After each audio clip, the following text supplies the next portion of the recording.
Vamos a orar. Señor, te damos gracias por el día de hoy. Señor, otra vez más, te damos gracias de que tú eres bueno con nosotros. Señor, te damos gracias porque has salvado nuestras almas, has salvado nuestros corazones y sigue, Señor, trabajando en nosotros. La obra no ha terminado. Podemos ver la obra que estás haciendo en nosotros, Señor. Y te damos gracias otra vez más porque no dependemos de nuestras fuerzas, no depende de qué tan buenos seamos, depende, Señor, de tu gracia, de tu misericordia, depende todo depende en ti.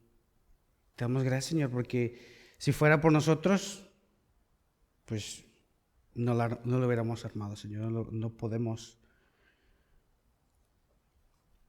Te pido esta tarde, Señor, que seas tú, que hables a través de mí. Hazme un lado, Señor, y lléname con tu Espíritu Santo y que seas tú que esté hablando a través de mí. Y otra vez, Señor, como dijo Juan el Bautista, que yo debo disminuir y tú tienes que crecer, Señor, en nuestra vida. Y eso es lo que pido esta mañana, que seas glorificado.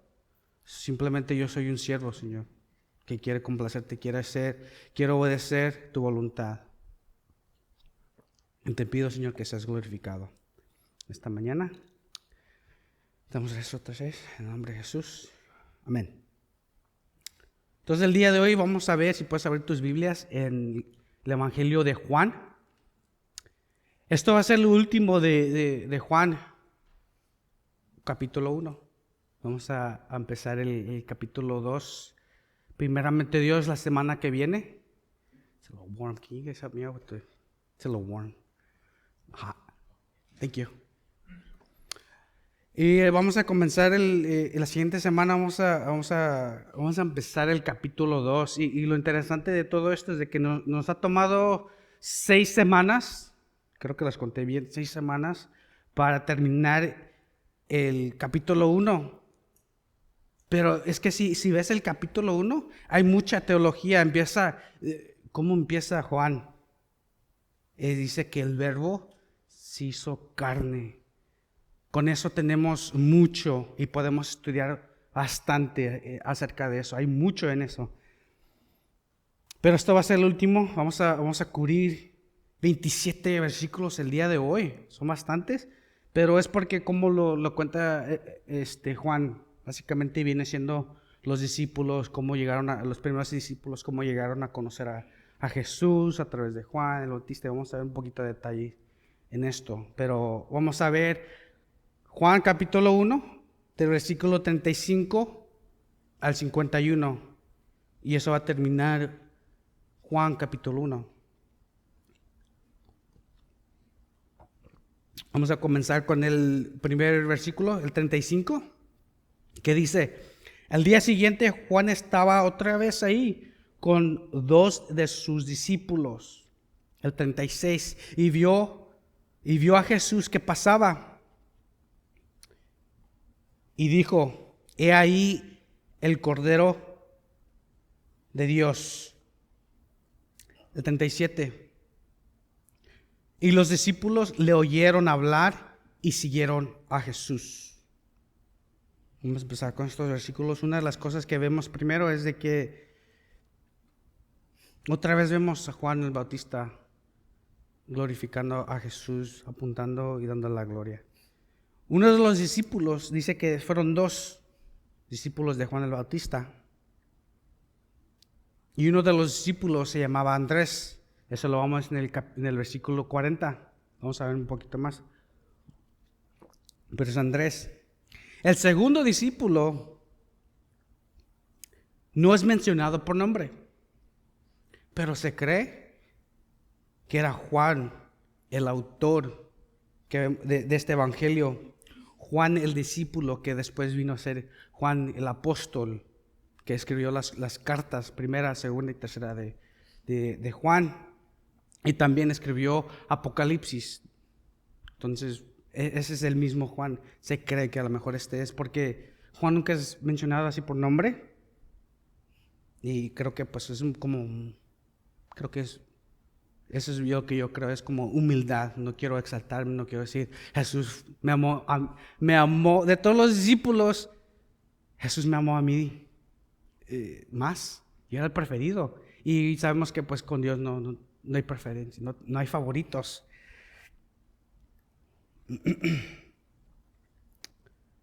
Y vemos otra vez cómo Juan el Bautista pone el enfoque en Jesús.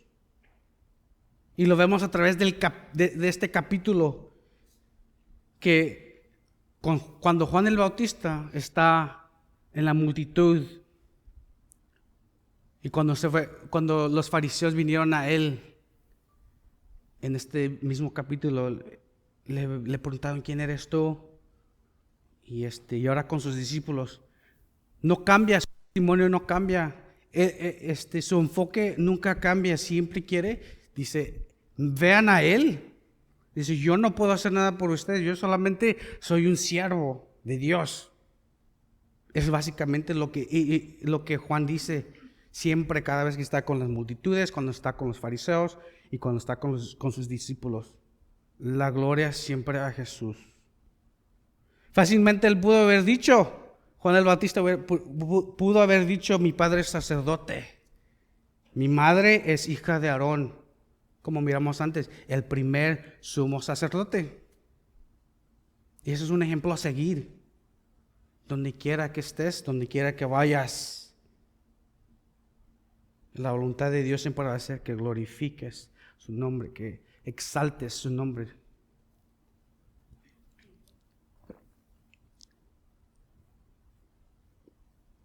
Donde quiera que la voluntad de Dios te lleve, glorifica su nombre. Donde quiera porque eso es, como lo hemos hecho antes, y creo que vamos a hablar un poquito acerca de eso el día de hoy, es de que Dios tiene un plan para tu vida. Donde quiera que estés, es su voluntad de Dios que estés en tu vida. Y como cristiano, como un hijo de Dios, siempre tienes que ponerlo a Él por delante, diciendo, Señor, ¿qué quieres que haga? Tengo una decisión que hacer, ¿qué quieres que haga? ¿Verdad?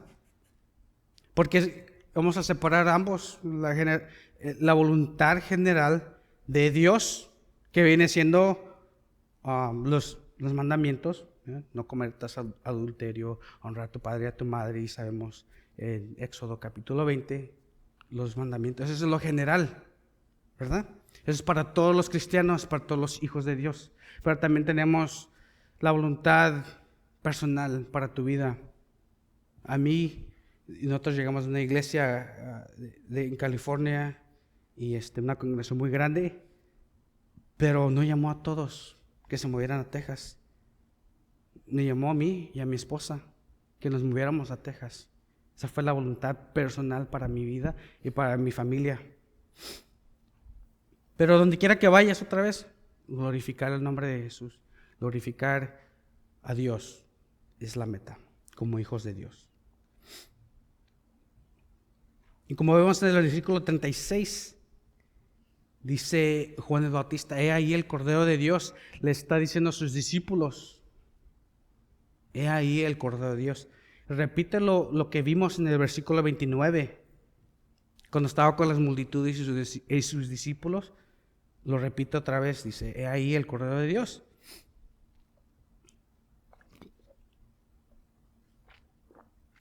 Y es bien claro, pues dice que estaba con dos de sus discípulos. Entonces, esta vez sí estaba con sus discípulos solo. Juan el Bautista predicaba a la multitud acerca del Evangelio, acerca del Cordero de Dios. Pero también se tomaba el tiempo de explicarle a sus discípulos, decirles, yo no soy a quien tienes que seguir, es a Jesús. Y por eso cuando él miró que venía, dijo, el Cordero de Dios, sigan a él. Yo no les puedo ayudar en más. Yo les enseñé lo que yo pude, lo que Dios me dio. Él les va a dar vida eterna. Y eso es para decir que el mismo evangelio que salva al pecador, también alimenta al santo.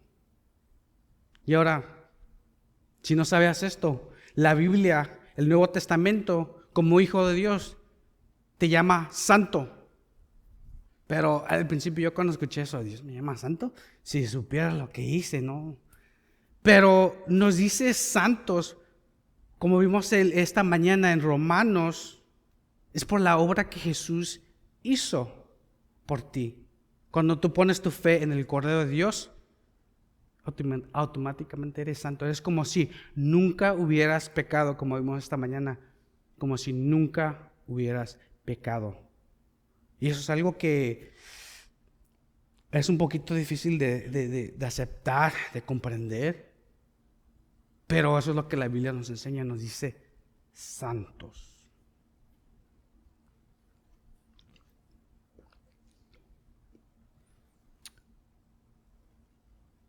Pero lo que me refiero también a esto, de que el mismo evangelio que salva al pecador también alimenta al santo, es porque el evangelio para nosotros es el fundamento y nunca pasa de moda. Nunca desde que llames el evangelio hay que seguirle. Siempre tenemos que tener el evangelio en mente. Me da risa porque mi esposa luego me dice, tú cada vez que Dios te da la oportunidad, me preguntó una vez, me dice, ¿por qué cada vez que Dios te da la oportunidad de predicar o de enseñar o lo que sea, siempre hablas del evangelio?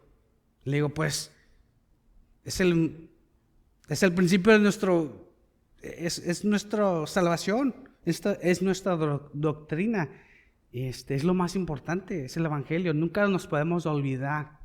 Sí, vamos a madurar, como dice Hebreos, es muy importante madurar, claro que sí. De ya no seguir, como dice Hebreos, de la leche espiritual a la carne espiritual, claro que sí, vamos a crecer. Pero nunca nos vamos a mover del evangelio que digamos, ya me lo sé todo, ya no tengo que estudiarlo, ya no, el evangelio como que vamos a hacerlo a un lado. Esa no es la meta y nunca debería ser nuestra meta.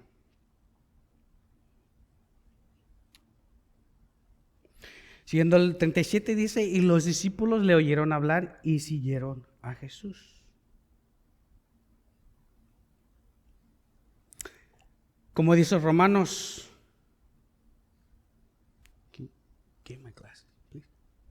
como dice Romanos 10:17, dice, así que la fe viene del oír y el oír por la palabra de Cristo.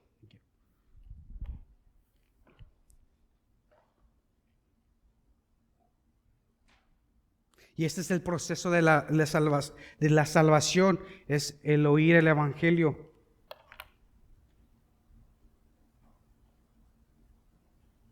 Y como dice también Romanos en este mismo capítulo, en el 10, dice, ¿y cómo oirán? ¿Cómo oirán sin haber quien les predique? El proceso, alguien tuvo que predicar el evangelio para que nosotros lo escucháramos. Y el ciclo siempre sigue, entonces nos toca a nosotros predicar el evangelio.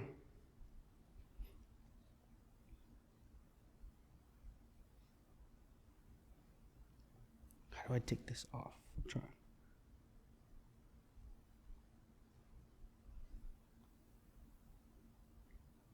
Try to take it off.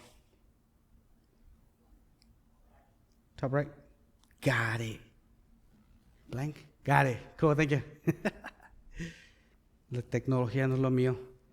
Me dice mi hermana que parezco viejito. Pero sí es como nosotros escuchamos el evangelio de alguien cercano, de alguien, o a lo mejor en la calle, pero lo escuchamos. ¿Ok? Escuchamos el evangelio. Ahora Dios nos salvó a nosotros como hijo de Dios. Ahora nos toca a nosotros ser lo mismo. Hacer lo mismo es predicar el evangelio. A lo mejor con tus amigos, con tu familia que no conoce a Jesús. Pero el punto es, sí, vivir conforme al evangelio, como dice, creo que Pablo lo dice, pero no me acuerdo dónde. Pero dice que vivamos una vida agradable al evangelio, algo así. Pero entienden el punto, ¿verdad? Es la vida, sí es importante. Pero también el hablar es muy importante. El hablar a otros acerca de Jesús es importante. Es hablarles. Entonces nos toca a nosotros es predicar el evangelio. No tienes que ser pastor, no tienes que ser ministro, no tienes que ser parte de la iglesia, así que digamos un líder o lo que en tu vida. Siempre van a haber gente que necesita escuchar el evangelio. Y nos toca a nosotros. Es nuestra responsabilidad predicar el evangelio.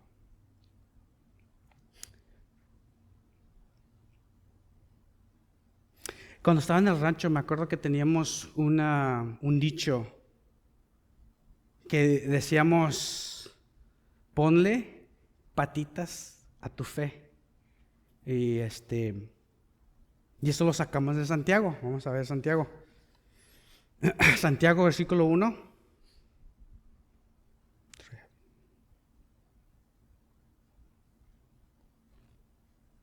There you go. Santiago, versículo 1, vamos a ver del 21 al 25.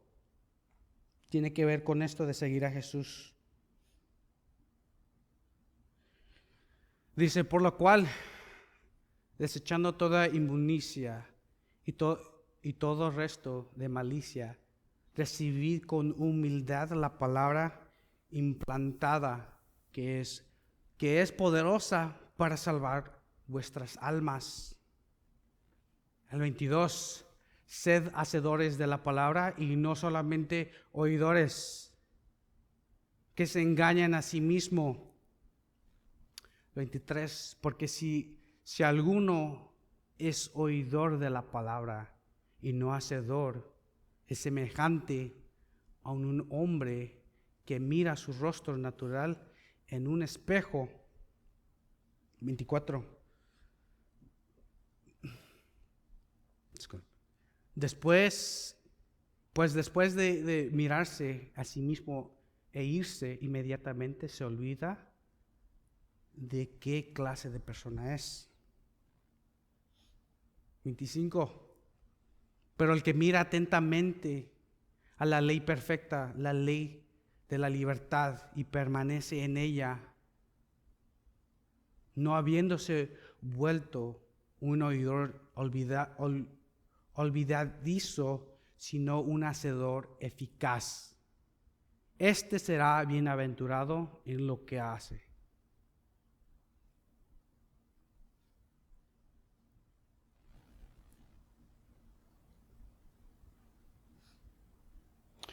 Y aquí vemos que los discípulos tomaron acción, siguieron a Jesús. Y sí, seguir a Jesús requiere trabajo y requiere fe.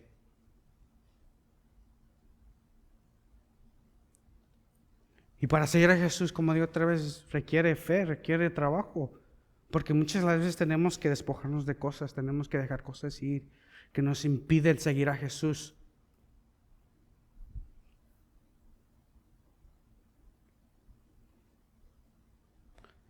Desecharnos de todo que nos impide seguir a Jesús.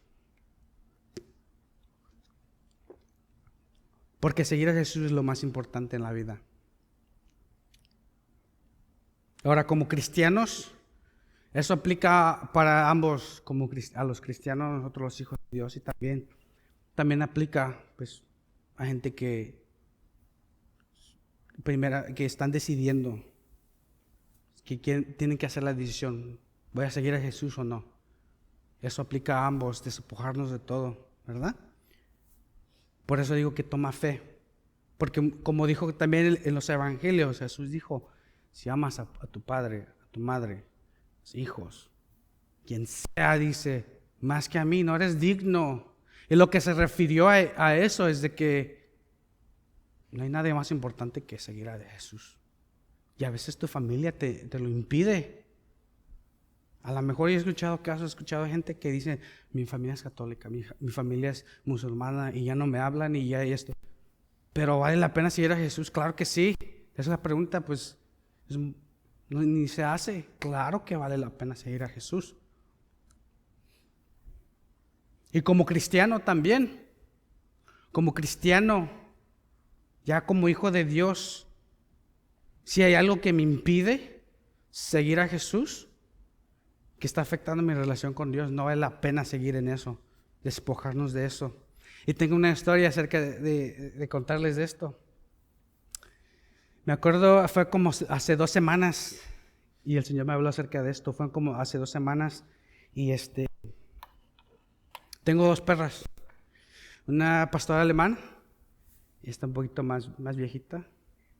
Me ha tomado mucho tiempo para reconocerlo, pero ya va para los 9 años, creo. Ay, 10 años. Eso duele, porque como quiero a mi perra. Pero el punto es que pues, ya no puede tanto, ya no puede como antes. Y tengo otra también, una mini Aussie se llama. Y es chiquita, 20 libras. Y parece como esas de las caricaturas de los Looney Tunes, de Tasmanian Devil, y parece el conejito ese de las baterías Energizer, que nunca se le acaba la batería. Y a veces me la llevo en las mañanas a correr o lo que sea. Y yo pues me canso. Y luego la saco y yo pensé que va a estar cansada y no, sigue corriendo. Y sigue corriendo, no se le acaban las pilas. El punto es de que hace 2 semanas yo decidí, puse en mente, yo quiero ir a correr, quiero correr eran como 4 millas, un poquito más de 4 millas. Y me gusta correr. Y fue. Y dije, a la grande, a la mayor no me la puedo llevar. Ya no puede, no aguanta. Me la he llevado antes y se lastimó. Entonces dije, ella no me la puedo llevar. A la pastora alemana. Entonces me llevé a la chiquita, mini Aussie, 20 libras, chiquita así. Porque ya no se le acaban las pilas. Y dije, no, pues esta sí va a aguantar. Entonces me la llevé, empecé. Y tengo un cinturón que me pongo. Y ahí el amarro para que mis manos estén libres y yo pueda correr y pueda ir a gusto. Y sin preocuparme de estar jalándola. Y aquí me la amarro en el cinturón. Y empecé a correr. Y como que ya no quería, ¿verdad? Y llegué como media milla por ahí. Y no quería. Y le dije, vámonos, vente. Y no quería la perra. Y y se me hizo raro. Dije, debe estar enferma. ¿Qué pasó? No sé qué tiene. El punto es, la quise animar. Vamos, la seguí jalando. Y no quería. La tuve que arrastrar por un poquito. Y dije, pues no voy muy lejos. Si me regreso, la dejo en la casa, puedo seguir. Y es exactamente lo que hice. Me regresé, la dejé, me quité el cinturón. Y ahí la dejé y le dije, pues no querías ir, estás cansado, no sé, pero ahí te queda. Y lo único que yo traía puesto era pues mi ropa para correr y mi reloj. Y me sentí bien ligero después de eso, de quitarme el cinturón. Ya no tenía la perra que tenía que estar jalándola, ¿verdad? Ya no tenía que estar jalándola y arrastrándola. Y ahí me habló el Señor. Me dice, es lo mismo con tu caminar. Despójate de todo que tienes que arrastrar. Dice, despójate de todo. Porque no vale la pena. Porque seguirme a mí es más importante. Y me acordó el Señor acerca de Hebreos capítulo 12. Y dice, vamos a leer Hebreos 12, 1. Perdón, discúlpenme. What is it, 25?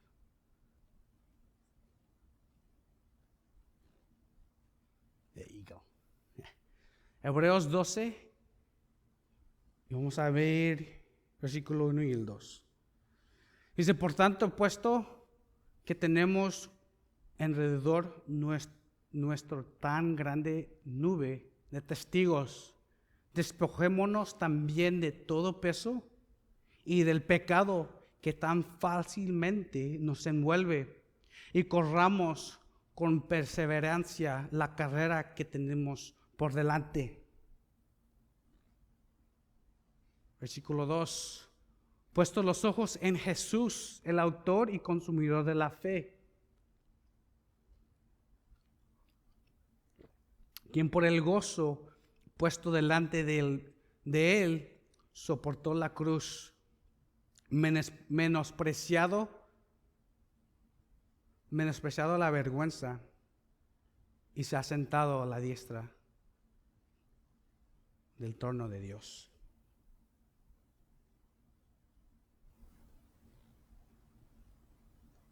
Y otra vez sea lo que sea, como cristianos, que nos impide somos humanos, somos pecadores al fin del día. Somos pecadores salvos por la gracia. Y como vimos esta mañana, continuar en la gracia, ¿verdad? Continuar en la gracia. Pero lo que sea, si Dios te está diciendo que te despojes de algo que tú quieres por cualquier razón, traer arrastrando, no vale la pena. Porque lo dijo el autor de Hebreos, lo dijo perfecto. Es una carrera que tenemos. Y así como yo me sentí bien ligero después de que me despojé del cinturón y luego la paleta que no quería andar corriendo, despojarnos, porque es la carrera que tenemos como cristianos. Porque al fin del día queremos y debemos tener eso en mente, de que queremos agradar a nuestro Dios. Y a mí me encantan mis animales, la verdad es los perros me encantan. Pero también ha usado la pastora alemán, la ha usado también el Señor para enseñarme a mí acerca de qué tan fiel es esa perra. Lo único que quiere es complacerme a mí. Siempre quiere estar aquí, viene mi familia y aquí está al lado. Siente que la voy a dejar o no sé, pero aquí quiere estar en mi presencia, aquí al lado. Y si no está, empieza a llorar. El Señor es lo que me ha enseñado. ¿Eres así conmigo? ¿Quieres estar en mi presencia todo el tiempo? Cualquier problema que tengas, ¿me quieres complacer a mí? Me pregunta el Señor usando a la perra diciendo, ¿quieres? Eso es lo que tienes que hacer conmigo. Y esa es mi meta. Eso es lo que yo quiero hacer. Simplemente complacer y quiero obedecer a mi Señor. Como dijo el pastor Mark esta mañana, dijo, la única razón por que estoy aquí es porque el Señor me ha llamado. Dice, pero yo no soy calificado para estar aquí. Yo me siento igual. Yo no me siento calificado para predicar la palabra de Dios, enseñar a otros y la responsabilidad. Pero el Señor me ha llamado. Y mi meta también es agradar a mi Dios y desecharme de todo lo que me impide seguir a Jesús. Siguiendo el versículo 38, vamos a leer 38, 39 y 40 en Juan capítulo 1.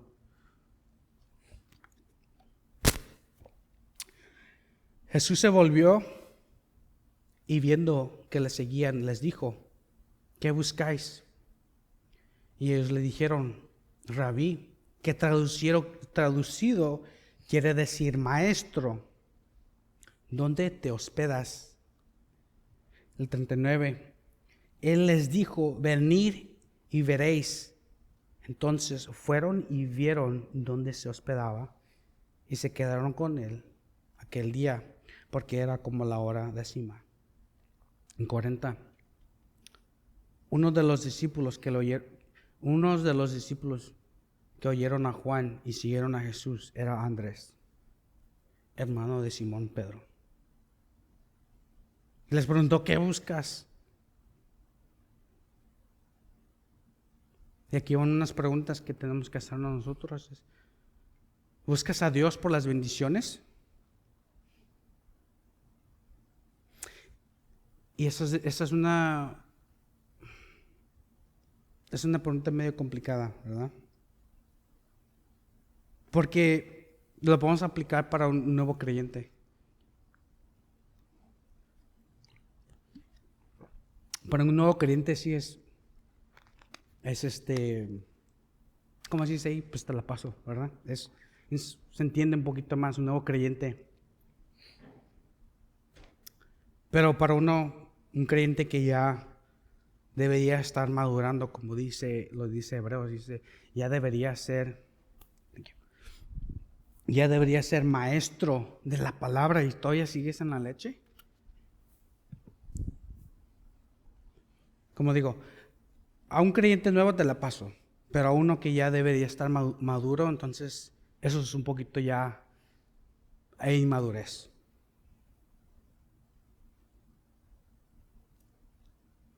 Y me encanta la tribu de Leví, es una de mis tribus favoritas, porque Dios básicamente les dice, ustedes no recibirán herencia. Todas las tribus de Israel recibieron su herencia, recibieron territorio, recibieron muchas cosas, herencia. Pero Leví no recibió herencia. Ellos, su herencia era el Señor, es básicamente lo que les estaba diciendo. Porque ellos eran, de ahí vienen, como vimos en las semanas pasadas, de ahí vienen los sacerdotes, ¿verdad? De ahí vienen, de ahí salió Aarón, el primer sumo sacerdote. Y así igualmente como cristiano, Dios es tu herencia, su presencia, algo que en el Antiguo Testamento no era posible, por lo menos no como lo tenemos el día de hoy.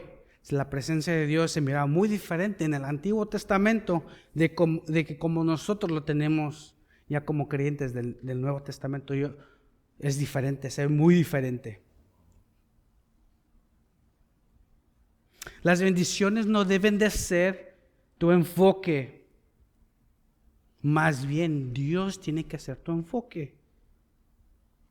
Estaba esta semana escuchando el radio y estaba escuchando a Charles Stanley. Es un predicador que ya falleció, está con el Señor, pero me encantan sus enseñanzas porque son bien básicas y bien simples y al punto, como nos gustan los hombres al grano. Pero él estaba hablando acerca del ejemplo de él ser un padre. Dice, a mí, mis hijos ya están grandes. Dice, no me acuerdo cuántos hijos tenía, pero dice, tengo hombres, varones y también tengo mujeres, tengo hijas. Pero estaba diciendo cómo su relación de ellos, cómo ha cambiado. Y se llegó a un punto donde yo no quería nada de ellos, refiriéndose de que yo no quería su dinero, yo no quería nada de eso. Lo que yo quería de ellos ya como adultos es respeto, que pasen tiempo conmigo, que es básicamente que pasen tiempo conmigo, que me respeten y que me amen. Sí, quiero que ellos estén bien, que sigan en la palabra de Dios, que sigan en el camino de Dios y que sean exitosos en la vida. Claro, sí, pero dice más que nada, como padre, pues yo quiero que me quieran. Y es lo mismo así con el Señor. Sí, el Señor nos da muchas bendiciones. El Señor nos bendice de muchas maneras. Pero eso no tiene que ser el enfoque. Y eso ha traído convicción a mí. Porque a veces me enfoco mucho en las cosas materiales, lo que tengo, y lo que no tengo. Señor, ¿por qué no me bendices de esta manera? Señor, ¿por qué esto y esto y esto? Pero al fin de cuentas el Señor me dijo, ¿y yo? ¿Yo no importo? A pesar de todo lo que te he dado, ¿y yo qué? Reconóceme a mí. Y me tuve que arrepentir y seguir siguiendo al Señor, siguiendo a Jesús. Entonces, las bendiciones no tienen que ser el enfoque otra vez. Y si eres un cristiano maduro, o deberías de ser, como dice Hebreos, un cristiano maduro, y tu enfoque vienen siendo las bendiciones y no Dios, hay mucha madurez que hacer. Pero pues el Señor da gracia, ¿verdad? Nunca es muy tarde mientras el Señor nos dé vida, nos dé oportunidad. Arrepentirnos y hacer las cosas bien. Pero otra vez más, no sigas a Dios por lo que Él te va a ofrecer, las bendiciones. Eso no... Sí, es bonito las bendiciones de Dios, pero es aún más bonito y aprecias más cuando tú sirves y buscas a Dios porque Él es Dios. Y después ves las bendiciones que ni siquiera pediste. Oh, gracias, Señor. Y luego te responde, te da las bendiciones por las que tú oraste, las que tú...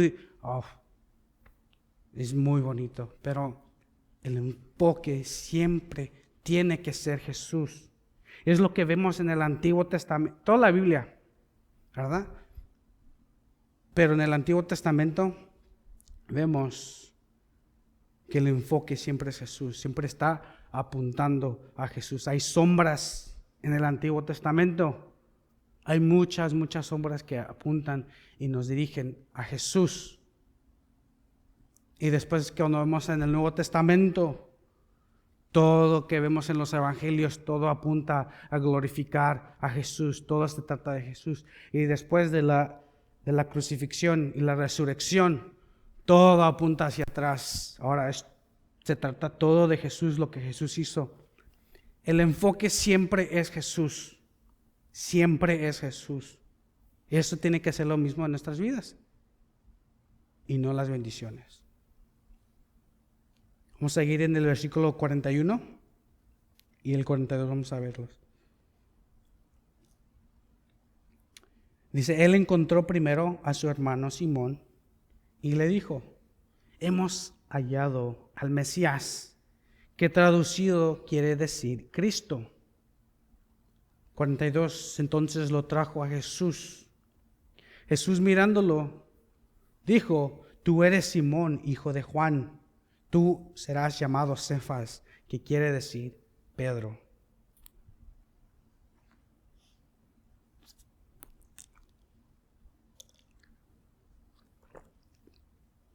Cuando tú pasas tiempo en la presencia de Dios, lo que vemos en el Salmo 23 es lo que sucede en tu corazón.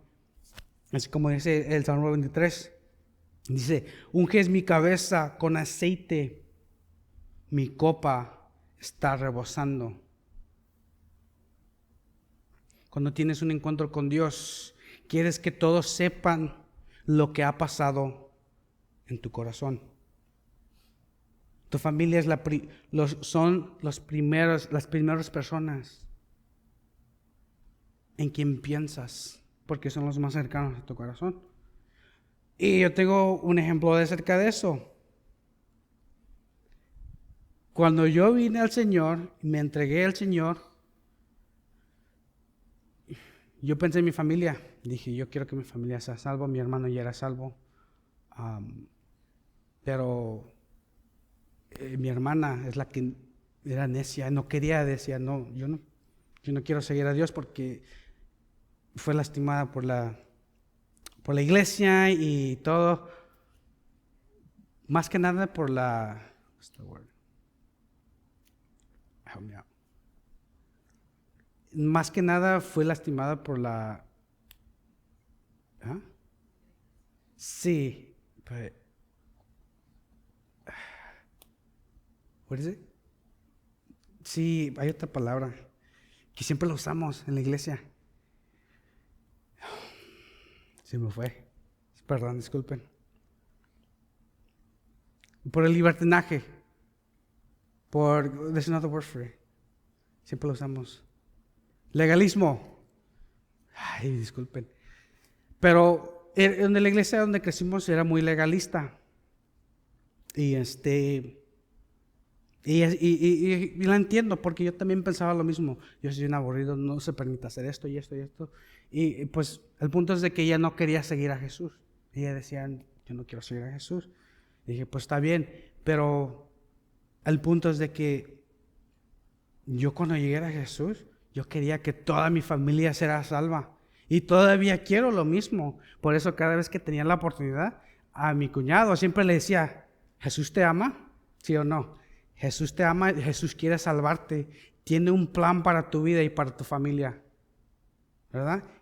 Dios quiere salvarte. Y pues gracias a Dios que tuve la oportunidad también de verlos aquí mismo. Se bautizaron. Qué bendición fue. Qué bendición era para mí verlos obedecer a Jesús.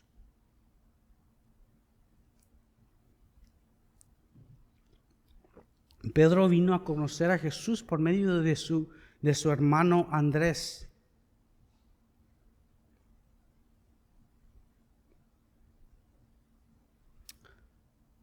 Y otra vez, cuando tú conoces a Jesús, cuando tú llegas a poner tu fe en Jesús, quieres que tu familia sea salva también, porque tú ves y los amas y están cerca de tu corazón. Y eso es algo bueno. Pero también tiene que ir un poquito más allá.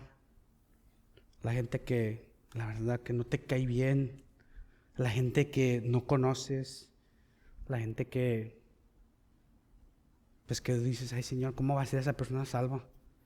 Y mira, nosotros también. Pero, ya.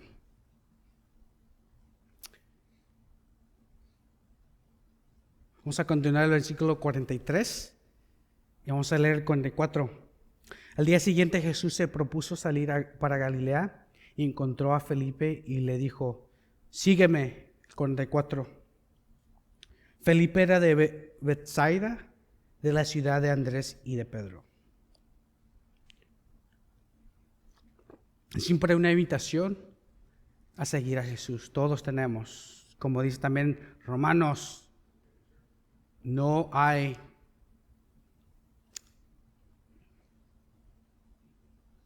tienen excusa, como dice Romanos, no hay excusa para nadie de que es que yo nunca escuché el evangelio. Cuando estamos frente del Padre, del juez, nadie dice la palabra de Dios, que nadie va a tener esa excusa de que yo nunca escuché el evangelio. Romanos dice que está implantado en tu corazón. Dice, si miras alrededor, la creación habla acerca de Jesús, habla acerca de un creador, habla acerca de Dios, entonces no hay excusa. Y Dios es un caballero, nunca te va a forzar, nunca va a forzar a nadie a ser su discípulo. La invitación de ser discípulo de Jesús es para todos, esa invitación es para todos. Y algo interesante también que en esta ciudad, Betsaida, se llama, es donde Jesús hizo la mayoría de sus milagros.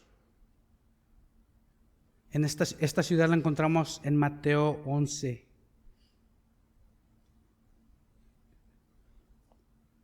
Si la quieres anotar y después sigue a leer. Pero en Mateo 11 encuentras esta ciudad. Y no, de que me acuerdo, no es algo bueno que habla acerca de esta ciudad. Vamos a continuar el versículo 45. Dice, y Felipe encontrando a Natanael le dijo, hemos hallado a aquel de quien escribió Moisés en la ley y también los profetas, a Jesús de Nazaret, el hijo de José.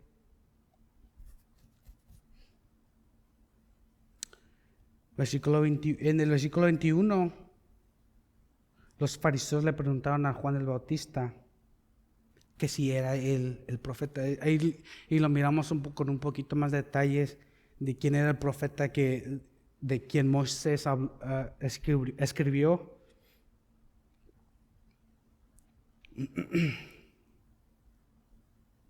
Y ese es del mismo profeta de quien le preguntaron a Juan el Bautista. Y ahora también vemos que también Felipe fue testigo de Jesús, ¿verdad? Y ese es el profeta que vemos en Deuteronomio 18, versículos 15 al 18. Pero en Deuteronomio 18 ahí encontramos acerca de este profeta, si la quieres ponerlo en tus notas. Ahora, Felipe conocía el Antiguo Testamento porque dijo, encontramos al profeta. Entonces, Algo también nos habla acerca de conocer nuestra Biblia, conocer acerca de Jesús, las sombras. Y es una gran bendición el estudiar la palabra de Dios. Pero otra vez llegamos a lo mismo, es el enfoque, todo el enfoque a Jesús. Por eso estudiamos la palabra, por eso estamos aquí, porque queremos aprender, tenemos ese deseo de aprender más. Vamos a continuar en el versículo 46. Vamos a leerlo y dice: y Nataniel le dijo: ¿puede algo bueno salir de Nazaret? Felipe le dijo: ven y ve. Felipe le dice a Natanael, le dice básicamente: no discuta conmigo, ve y ve por ti mismo. Y algo muy interesante también que vemos que menciona Belén y Nazaret. Pero algo muy bien fácil es de entenderlo, es que Jesús nació en Belén y fue criado en Nazaret. Y eso lo vemos en Miqueas, fue una profecía acerca del Salvador. Dice: pero tú, Belén, Efrata, aunque eres pequeña entre las familias de Judá, de ti me saldrá el que ha de ser gobernador en Israel. Y sus orígenes son desde tiempos antiguos, desde los días de la eternidad. Y Mateo lo confirma eso. En Mateo, el Evangelio, vamos a ver 21. Dice: después de nacer Jesús en Belén de Judea en tiempos del rey Herodes, a quien unos magos del oriente llegaron a Jerusalén diciendo... Pero sí, el punto es de que Jesús nació en Belén. Y luego también en ese mismo capítulo nos confirma de que fue criado en Nazaret. Dice: y llegó y habitó en una ciudad llamada Nazaret, para que se cumpliera lo que fue dicho por medio de los profetas: será llamado Nazareno.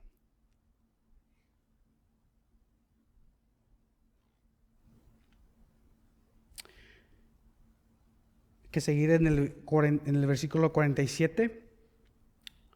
Dice: Jesús vio venir a Natanael y dijo de él: he aquí un verdadero israelita, en quien no hay engaño.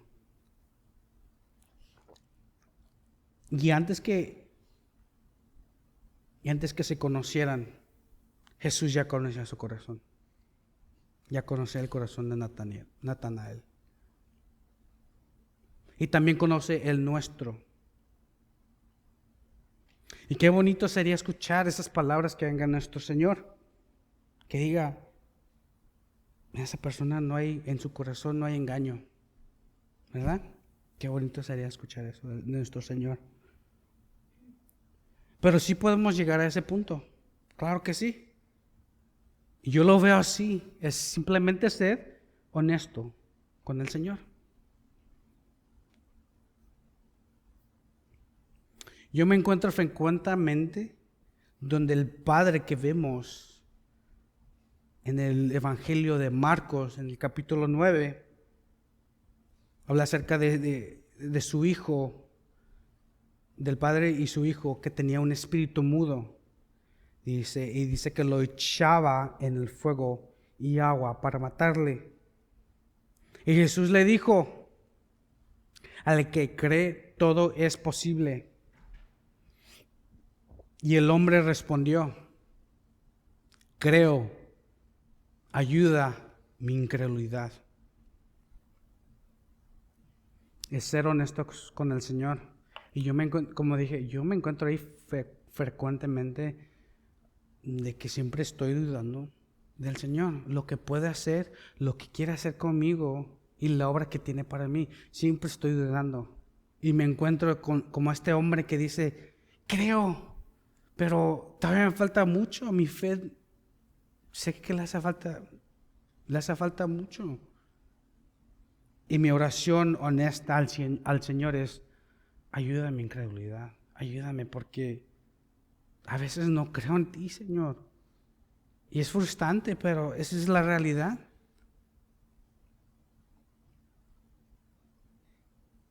Ser honesto con el Señor, yo lo veo así, de esta manera, no hay engaño en ti porque pues te engañas a ti mismo más que nada, porque al Señor no lo podemos engañar. Entonces, no tiene sentido. Yo lo veo así, es, ¿por qué voy a mentirle al Señor si Él ya sabe que le estoy mintiendo? No tiene sentido. Me engaño yo a mí, me engaño a mí mismo. Entonces, ¿sabes qué, Señor? Me hace falta mucha fe y ser honesto con Él. Señor, no sé cómo, no tengo fe para hacer esto o lo que sea, o Señor, estoy batallando con este pecado, pero ser honesto con el Señor, porque al fin de cuentas Él ya conoce nuestro corazón. Vamos a continuar el versículo 48, que dice, Natanael le dijo, ¿cómo es que me conoces? Jesús le respondió y le dijo, antes que Felipe te llamara, cuando estabas bajo la higuera, te vi. El 49, Natanael le respondió, Rabí, tú eres el Hijo de Dios, tú eres el Rey de Israel. El 50, respondió Jesús y le dijo, porque te dije que te vi bajo la higuera, ¿crees? Cosas mayores que estas verás. Y ahora, no es claro, no sabemos exactamente lo que Natanael estaba haciendo bajo la higuera, pero lo más probable es de que él estaba leyendo o estaba meditando acerca de Génesis 28, que es el sueño de Jacob. Y ahora, es lo que toma más sentido, es lo que estaba pensando o estaba leyendo, pero el punto es de que Jesús lo miró y ya sabía lo que estaba leyendo, lo que estaba en su mente, lo que estaba en su corazón. Y la frase debajo de la higuera se usaba por los rabinos para decir meditar, o está meditando, está bajo la higuera, está meditando, o está orando, cosas así. Era básicamente un dicho. Pero lo más importante de estos versículos es de que demuestra la omnisciencia de Jesús. Como vimos hace rato, Jesús ya conoce nuestro corazón. Y omnisciencia viene siendo que conocimiento de todas las cosas. Un atributo exclusivo de Dios, solamente le pertenece a Dios. Nadie más tiene esos atributos. Ninguno de nosotros, ni siquiera Satanás, ni sus demonios, nadie. Este atributo es exclusivo a Dios.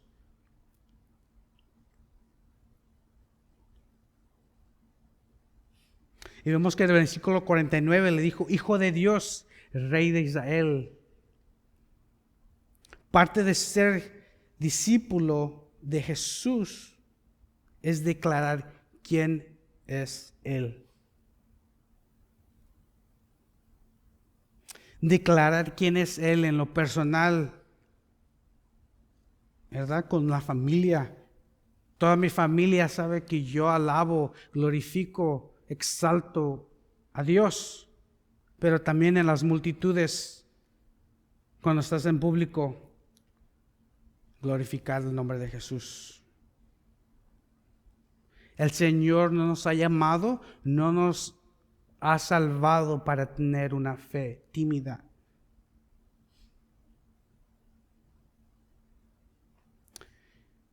Y ahora, otra cosa que vemos también es que Pedro y Natanael supieron acerca de Jesús por el testimonio de alguien más. Pedro por el testimonio de su hermano Andrés y Natanael por el testimonio de Felipe. Tu testimonio es muy importante. Y acuérdate que tu testimonio le pertenece a Dios. Es su obra en tu vida. Continuando el versículo 50. Otra vez, porque como dice, porque te dije que te vi bajo la higuera, ¿crees? Cosas mayores que estas verás. Los discípulos miraron grandes cosas y dieron testimonio. Y por eso tenemos el Nuevo Testamento. Es porque estos hombres, estos discípulos que eventualmente fueron a predicar el Evangelio a muchas partes del mundo. Y vemos también que pues muchos de ellos fueron crucificados de maneras que nosotros ni siquiera nos podemos imaginar. Fueron perseguidos.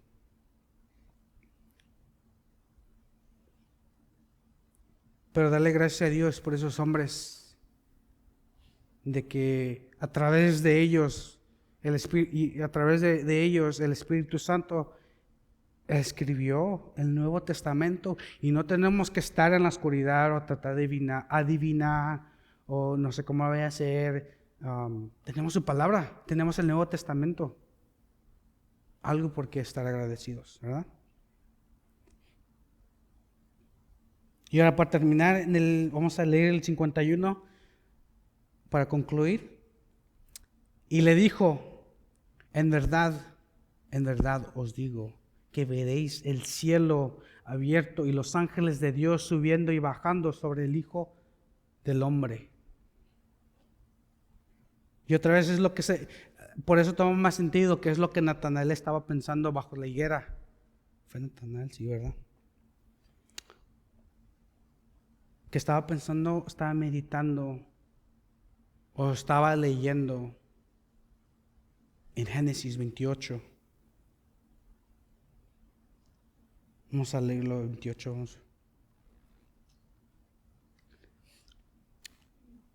Lo vemos en... disculpen.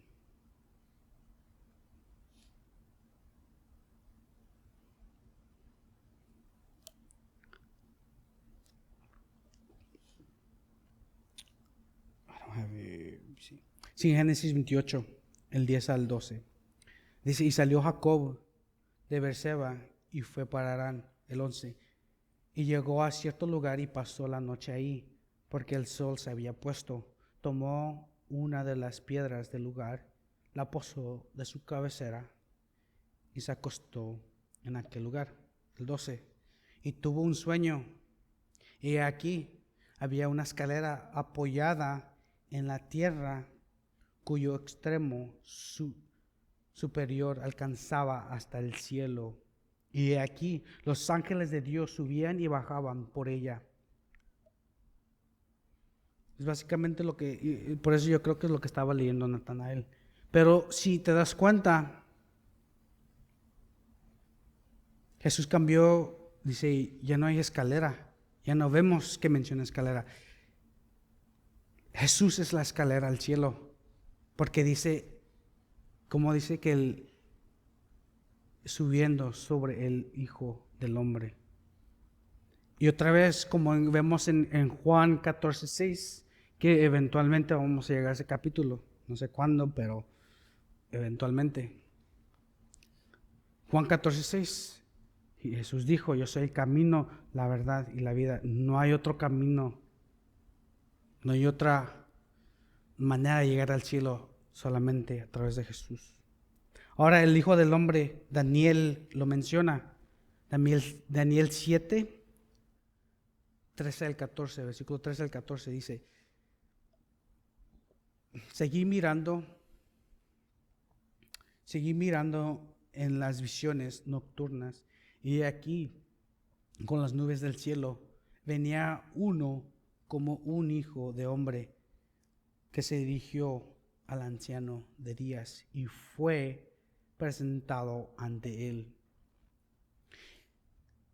Y le fue dado dominio, gloria y reino, para que todos los pueblos, naciones y lenguas le sirvieran. Su dominio es un dominio eterno que nunca pasará y su reino uno que no será destruido. Y ese es nuestro Dios. Nunca será destruido. Como vimos esta mañana, ya sabemos el resultado. Ya sabemos cómo va a terminar todo. Dios gana. Nadie le puede ganar a Dios. Ahora, para concluir unos puntos que quiero hacer acerca de los discípulos es: Juan el Bautista predicó a la multitud, a los fariseos y a sus discípulos. Y él declaraba que Jesús es eterno. Él también declaró que Jesús es el Cordero de Dios y el Hijo de Dios. Andrés llegó a conocer a Jesús por el testimonio de Juan el Bautista y declaró: Jesús es el Mesías, el Cristo. Felipe llegó a conocer a Jesús a través del llamado directo de Jesús y él declaró: Jesús es el profeta del Antiguo Testamento. Natanael escuchó de Jesús a través de Felipe y tuvo un encuentro personal con Jesús y él declaró: Jesús es el Hijo de Dios, el Rey de Israel. Tú tienes un testimonio. Glorifica a Dios con tu testimonio. Y eso es lo que vemos en Mateo capítulo 28, la gran comisión, es ser discípulos. Sí, parte también es predicar el evangelio, eso es muy importante. No nos podemos callar otra vez. Jesús nos ha llamado, el Señor nos ha llamado a tener no una fe tímida, pero sino para declarar a todos los que nos rodean, pero también a ser discípulos. Siempre va a haber en tu vida alguien que puedes tomar y decir: déjate enseño un poquito más acerca de Jesús, con mi vida, de la manera que yo vivo, pero también un poquito del conocimiento que yo tengo, pasando el conocimiento, la madurez un poquito más. Pero recordar otra vez de que tu testimonio, tu vida le pertenece al Señor. No es tu vida ya fuiste comprada a un precio y le pertenece a Jesús. Entonces, si no compartes tu testimonio, lo que Dios ha hecho en tu obra, no estás declarando al Señor. Básicamente, vamos a declarar al Señor. Vamos a orar y vamos a terminar el día de hoy, el servicio de hoy. Señor, te damos gracias por tu palabra, te damos gracias de que tú siempre sigues siendo bueno con nosotros, a pesar de que siempre hay cosas que nos impiden seguirte, que somos, la verdad, Señor, si somos honestos contigo, somos infieles. Así como dice Mateo, que si miramos a una mujer con lujuria, es como si estuviéramos cometiendo adulterio. O si tenemos enojo contra uno de nuestros hermanos, es como si los hubiéramos matado, Señor. Y todo esto para decir que somos corruptos. Nuestro corazón es corrupto, nuestra mente. Somos creación caída, Señor. Pero te damos gracias por tu misericordia, te damos gracias por tu gracia que siempre está ahí restaurándonos. Cuando vamos esta semana, Señor, gente nueva que conozcamos, que ya sabemos y miramos de que no son creyentes, ayúdanos a ser testigos de Jesús, ser testigos acerca de ti, decirles a nuestras familias acerca de ti y a los demás que no te conocen.